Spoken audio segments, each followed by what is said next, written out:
లోక సువార్త 13వ అధ్యాయము 6 నుండి 9 వచనాలు. ఒక మనుష్యుణ్ణి ద్రాక్ష తోటలో అంజూరపు చెట్టు ఒకటి నాటబడి ఉంది. అతడు దాని పండులు వెదక వచ్చినప్పుడు ఏమీ దొరకలేదు. ఇక్కడ మనం ప్రత్యేకంగా గమనించినట్లయితే ఒక మనుషునికి సాదృశ్యంగా ఉన్నారు దేవుడు. ద్రాక్ష తోటకి సాదృశ్యంగా ఈ లోకము కనబడతా ఉంది. లేకపోతే ఇక్కడ ద్రాక్ష తోట ఒక సంఘానికి సాదృశ్యంగా కనబడతా ఉంది. అయితే ఈ సంఘములో, ఈ లోకములో అంజూరపు చెట్టు అనేది నాటబడి ఉంది అని అన్నట్లుగా ఉంది కదా. అంజూరపు చెట్టు అనేది ఒక విశ్వాసిగా, ఒక సేవకుడుగా సాదృశ్యంగా కనబడతా ఉంది. దేవుడు ఈ లోకములో, లేకపోతే దేవుడు ఈ సమాజంలో, ఈ సంఘంలో ఒక విశ్వాసిని, ఒక సేవకుడిని పెట్టడం జరిగింది. ఒక సేవకుడిని ఏర్పరచుకోవడం జరిగింది. ఒక విశ్వాసిని రక్షించడం జరిగింది అన్నట్లుగా మనకు కనబడతా ఉంది. దేవుడట దాన్ని పండ్లు వెదకు వచ్చినప్పుడు ఏమీ దొరకలేదు. ఆ మహా దేవాది దేవుడు ఈ లోకములో పెట్టిన విశ్వాసిని, ఈ సంఘంలో పెట్టిన ఒక సేవకుడి విషయంలోనే దేవాది దేవుడు ఆత్మీయ ఫలాలు ఉన్నాయా లేవా, ఫలించాయా అని ప్రతి క్షణము, ప్రతిరోజు, ప్రతి నెల, ప్రతి సంవత్సరము వెనక వచ్చినప్పుడు ఏమీ ఫలితం కనబడట్లేదట. అసలు ఏమీ దొరకట్లేదట. నో ఫ్రూట్స్, నథింగ్ అని ఇక్కడ కనబడతా ఉంది. ఒకటి కూడా లేదట. ఏంటట? ఒక విశ్వాస జీవితంలో, ఒక సేవకుడి జీవితంలో ఆత్మీయ ఫలాలు అనేవే కనబడలేదట. ఆత్మీయ ఫలాలు అనగానే అపోస్తలుడైన పౌలు రాస్తూ ఉన్నాడు.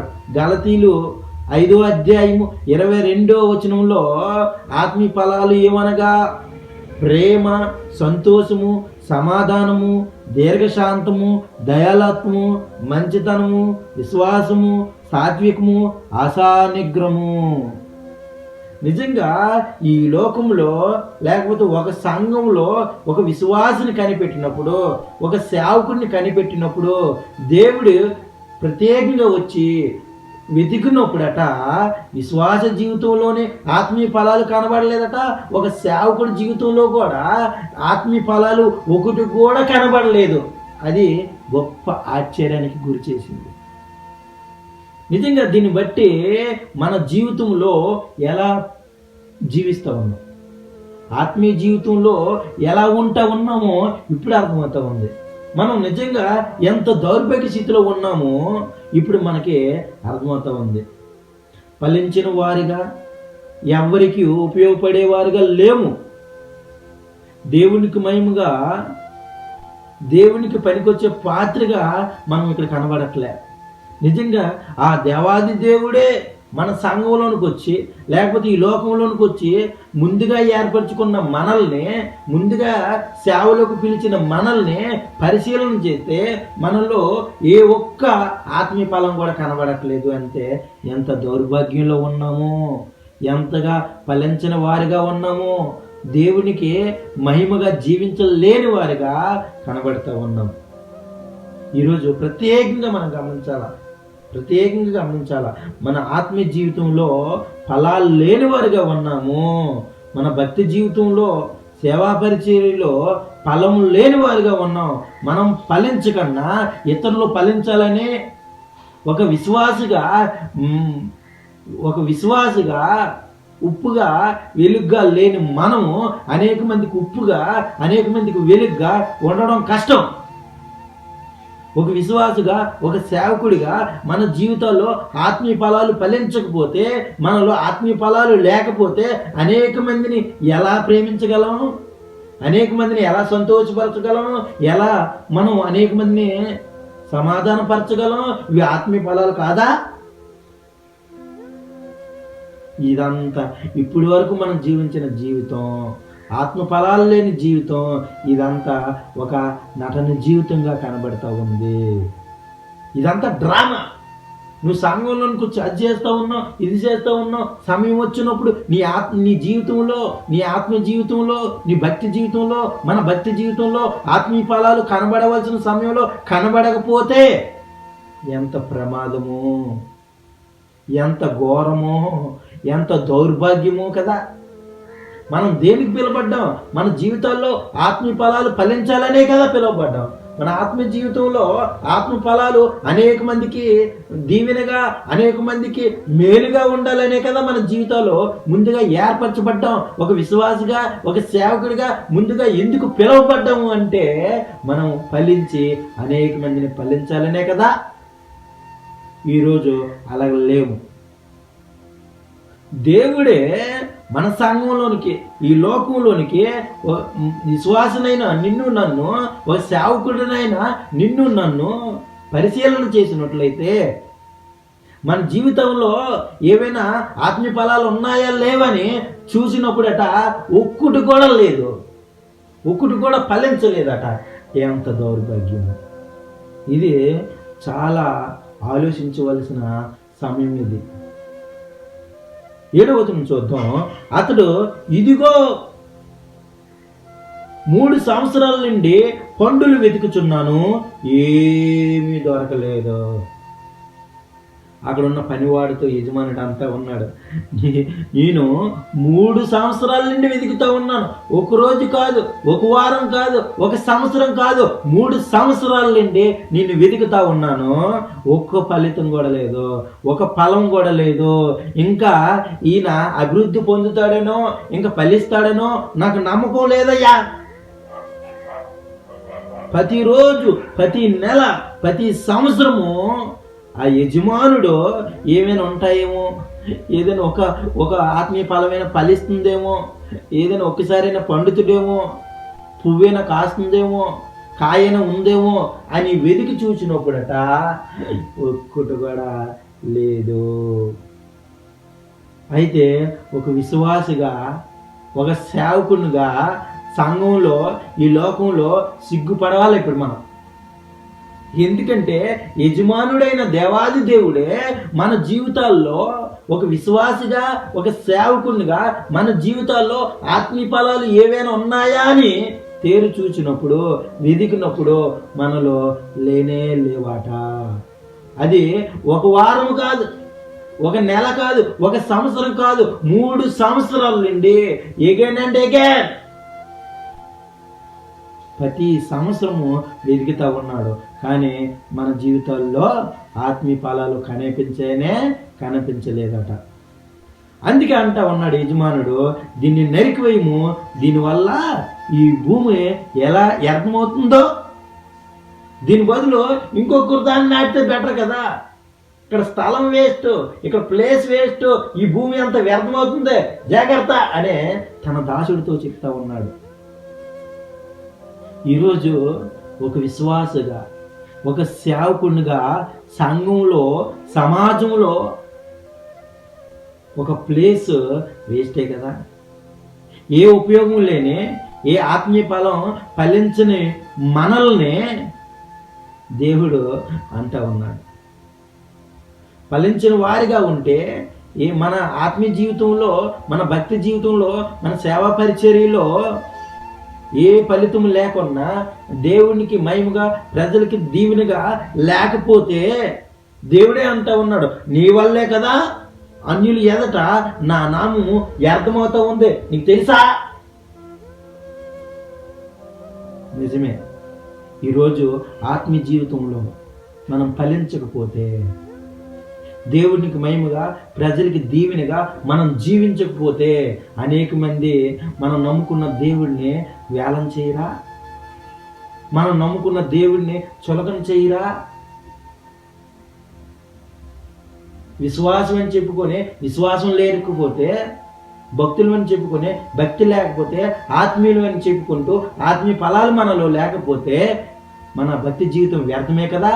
ముందుగా ఏర్పరచబడిన మనము, ముందుగా పిలువబడిన మనము, మన సేవ, మన భక్తి జీవితం అంతా వ్యర్థమే కదా. మీ వల్లే కదా నా నామము అన్యుల ఎదుట సిగ్గుపడవలసి వస్తుంది, నా నామము వ్యర్థమవుతుంది. నా త్యాగము వృధా అవుతుందనే మీకు తెలియదా?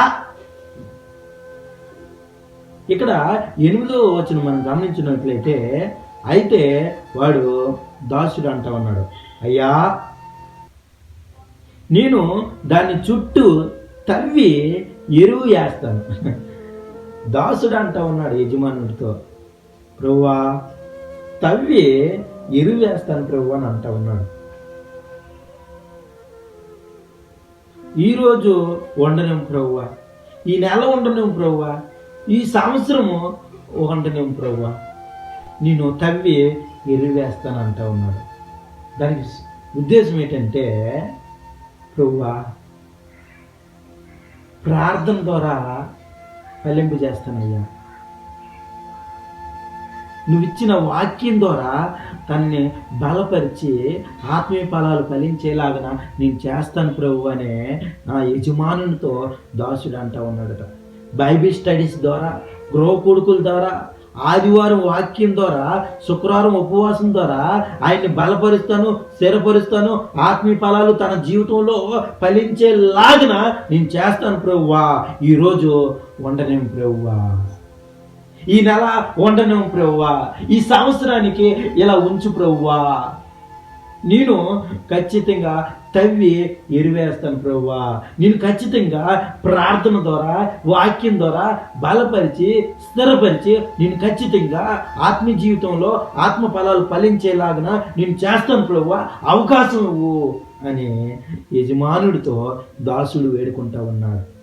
ఇంకొకసారి అవకాశం ఇవ్వు, ఒక్క ఛాన్స్ ప్రభువా, మరొక అవకాశం దయచేయి ప్రభువా అని నిజంగా దాసుడట యజమానుడిని బతిమాలుకుంటా ఉన్నాడట. సామెతలు 29:1 వచనంలో మనం గమనించినట్లయితే, ఎన్నిసార్లు గద్దించినా లోబడిన వాడట మరీ తిరుగు లేకుండా హఠాత్తుగా నాశనం అవుతాడు. ఎన్నిసార్లు గద్దించినా సరే వాడు లోబడకపోతే, దేవుని చిత్తానికి లోబడకపోతే, దేవుని వాక్యాన్ని లోబడకపోతే, ఒక సేవకుడికి లోబడకపోతే మరీ తిరిగి లేకుండా సడన్గా నాశనం అయిపోతాడు, హఠాత్తుగా నాశనం అయిపోతాడనే బైబిల్ లేఖనం చెప్పబడతా ఉంది. ఆనాడు ఇశ్రాయేలు ప్రజలు కూడా అలాగే చేశారు. దేవుడికి లోబడిన ప్రజలుగా, సేవకుడికి మోసేకి లోబడిన ప్రజలుగా ఉన్నారు, తిరుగుబాటు చేశారు, వాళ్ళకి నచ్చినట్లుగా ప్రవర్తించారు, ఆత్మీయ ఫలాలు ఫలించిన వాడుగా జీవించారు. ఏమయ్యారట? హఠాత్తుగా నాశనం అయ్యారు. అదే గతి ఇప్పుడు ఈ లోకంలోను, ఈ సమాజంలోను, సంఘంలో పిలువబడిన ఓ విశ్వాసి, ఓ సేవకుడా, ఈరోజు కూడా ఇశ్రాయేలు ప్రజల్లాగా, ఆ అంజూరుపు చెట్టులాగా నువ్వు ఫలించకపోతే, ఆత్మీయ ఫలాలు మనలో లేకపోతే, ఒక విశ్వాసిగా మనలో ఆత్మీయ ఫలాలు లేకపోతే, ఒక సేవకుడిగా మనలో ఆత్మీయ ఫలాలు లేకపోతే ఖచ్చితంగా యజమానుడు దాసుడితో అంటా ఉన్నాడు, ఇది ఫలించినా సరే ఈసారి ఫలించిన ఎడల ఖచ్చితంగా నరికేయి, ఖచ్చితంగా నాశనం చేయి, ఇక్కడ ఉంచడానికి ఎంత మాత్రం వీలు లేదు. ఎందుకంటే నేను 3 సంవత్సరాల నుండి వెతుకుతా ఉన్నాను, ఆత్మీయ ఫలాలు అనేవే దీనిలో లేవు, ఈ విశ్వాసంలో లేవు, ఈ సేవకుల్లో లేవు. అందుకే ఇది వ్యర్థము. ఈ వ్యర్థాన్ని తీసి తగలబెట్టు, ఈ వ్యర్థాన్ని తీసి దూరపరచు, ఈ వ్యర్థాన్ని ఏం చేయాలట? నరికివేయి వీలైతే. ఫైనల్గా వచ్చేది దేవుడు. ఫైనల్ జడ్జిమెంట్ ఎలాగ ఉంటుంది చూస్తా ఉన్నాడు, వెతుకుతా ఉన్నాడు. నువ్వు ఫలించుతావా, ఫలించవా, డు ఆర్ డై. తీర్పు సమయం ఆసన్నమైంది. న్యాయంగా న్యాయం తీర్చాలి కాబట్టి, న్యాయంగా తీర్పు తీర్చాలి కాబట్టి దేవుడు సూటిగా తేటగా మాట్లాడుతూ ఉన్నాడు. ఈ 2024 సంవత్సరాలు మనం ఎలా గడిపామో మనకే తెలియదు. మనకు నచ్చినట్లుగా తిరిగాం, మనకు నచ్చినట్లుగా జలసలు చేసాం, దేవుని మాటకి లోబడిన వారుగా దేవునికి వ్యతిరేకంగా తిరుగుబాటు చేస్తూ మనకు నచ్చినట్లుగా మనం జీవించాం. ఈరోజు ఓ విశ్వాసి, ఓ సేవకుడా, నీతో చూటుగా తేటగా దేవుడు మాట్లాడుతూ ఉన్నాడు. ఈరోజు నువ్వు ఫలించకపోతే, ఈ 2025లోనైనా సరే నువ్వు ఫలించకపోతే ఖచ్చితంగా నువ్వు నరకానికి పోతావు. ఖచ్చితంగా దీన్ని నిన్నే నరికేనే తన దాసుడితో చెప్తా ఉన్నాడు. దూరంగా వెలివేయి, అక్కడ నేను తీసేయి అని ఖచ్చితంగా చెప్తా ఉన్నాడు. ఈరోజు మన జీవితాల్లో అనేక మందికి మేలుగా, అనేక మందికి దీవెనగా ఉండాలని మనల్ని ముందుగా ఏర్పరచుకున్నాడు. ఈ సమాజంలో, ఈ లోకంలో ఒక విశ్వాసిగా, ఒక సేవకుడిగా మనల్ని ఎందుకు పిలుచుకున్నాడు అంటే, మనల్ని ఎందుకు ఏర్పరచుకున్నాడు అంటే, మనల్ని ముందుగా ఎందుకు కోరుకున్నాడు అంటే ఆత్మీయ ఫలాలు ఫలించాలని.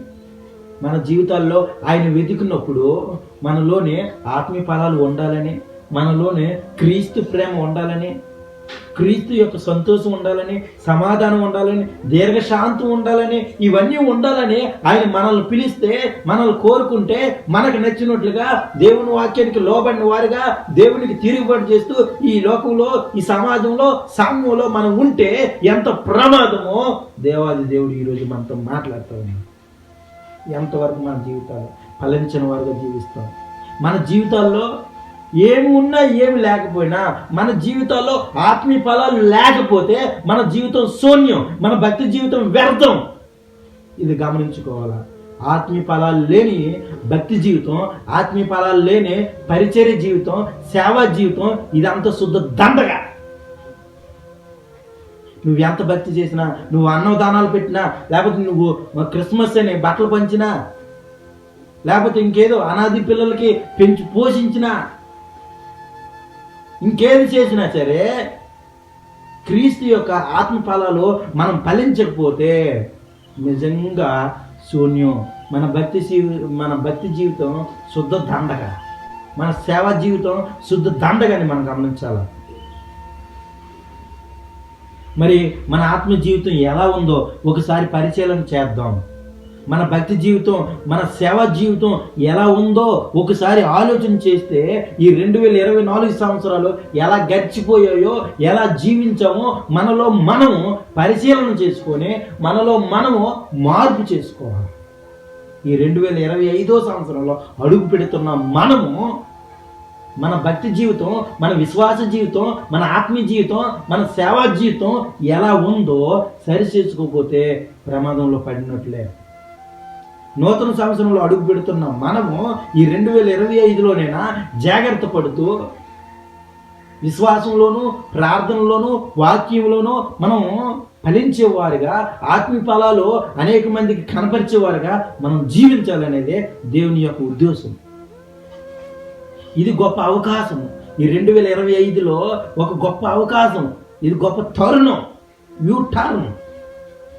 మారు మనసు పొంది నిజమైన ఒక విశ్వాసిగా, నిజమైన ఒక సేవకుడిగా మారు. అనేక మందికి మాదిరిగా జీవించు. దేవునికి మహిమగా, ప్రజలందరికీ దీవెనగా బతికితే మన జీవితం ఇంతకన్నా ధన్యత ఏముంది? యేసు కొరకు మనం ఒక్కసారి జీవిస్తే ఎంత ధన్యత. మనం ఆత్మీయ ఫలాలు ఫలిస్తూ అనేక మందికి ఉపయోగకరంగా, అనేక మందికి దీవెనగా మన జీవితాన్ని చూపిస్తే అంతకన్నా గొప్ప మాదిరి ఇంకేముంది? ఈరోజు ఆత్మీయంగా మనం ఆత్మీయ ఫలాలు లేకపోతే, మనలో ఆత్మీయ ఫలాలు లేకపోతే ఖచ్చితంగా మనల్ని నరకంలో పడేస్తాడు దేవుడు. అందుకే మరొకసారి అవకాశం ఇస్తా ఉన్నాడు. 2024 సంవత్సరాలు నువ్వు ఎలా గడిపావు నాకు తెలీదు, ఎలా ఉన్నావు నాకు తెలీదు, ఏ పాపంలో జీవించావో తెలీదు, ఏ శాపంలో ఉన్నావో తెలీదు, ఏ అపరాధంలో ఉన్నావో మాకు తెలీదు, నాకు తెలీదు. దేవుడికి, నీకు, దేవుడికి, మనకి తెలుసు. అయితే దేవుడు సూటిగా తేటగా మాట్లాడుతూ ఉన్నాడు. ఇప్పటికైనా మారు మనసు పొందవా? ఇప్పటికైనా ఆత్మీయ ఫలాలు ఫలించవా? ఇప్పటికైనా ఒక ఫలాన్నైనా ఫలించవా అని దేవుడు ఎదురు చూస్తూ ఉన్నాడు.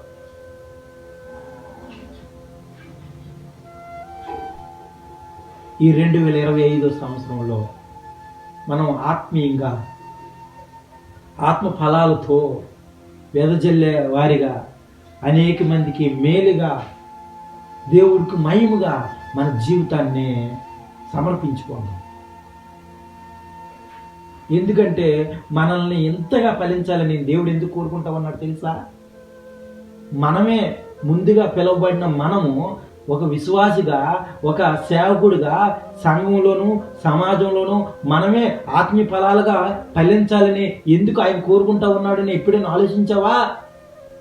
ఆయన యజమానుడు, ఆయన త్యాగం చేసేవాడిగా కనబడతా ఉన్నాడు. ఆయన పరలోక సుఖభోగాలను విడిచి పశువు పాకలోనికి దిగి వచ్చే దేవుడిగా కనబడతా ఉన్నాడు. ఆయన నీకోసం నా కోసం ప్రాణం పెట్టే దేవుడిగా కనబడతా ఉన్నాడు. ఆయన నీకోసం నా కోసం ఆ కలవరి గిరిలో భూమికి ఆకాశానికి వేలబడుతూ ఆయన ప్రాణం పెట్టే దేవుడిగా కనబడతా ఉన్నాడు. నీకోసం మరణం జయించి మృత్యుంజయుడిగా పునరుద్ధానుడిగా 3వ దినాన్ని లేచిన దేవుడు ఆయన మరలా రాబోతూ ఉన్నాడు. ఆయన రాజుల రాజుగా, ప్రభువులు ప్రభువుగా, మన దేవుడిగా, మన రక్షకుడిగా ఈ లోకానికి ఆయన రాబోతూ ఉన్నాడు. ఆయన వచ్చినప్పుడు మనం సిద్ధంగా ఉండాలా?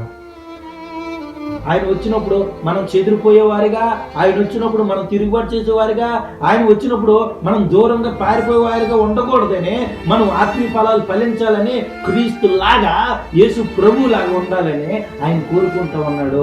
అందుకే మనలోనూ ఏవైనా ఆత్మీయ ఫలాలు ఉన్నాయా అని ప్రతిరోజు, ప్రతి నెల, ప్రతి సంవత్సరం వెతుకుతూనే ఉన్నాడు, చూస్తూనే ఉన్నాడు. ఏదో ఒక ఫలమైనా ఫలించదా?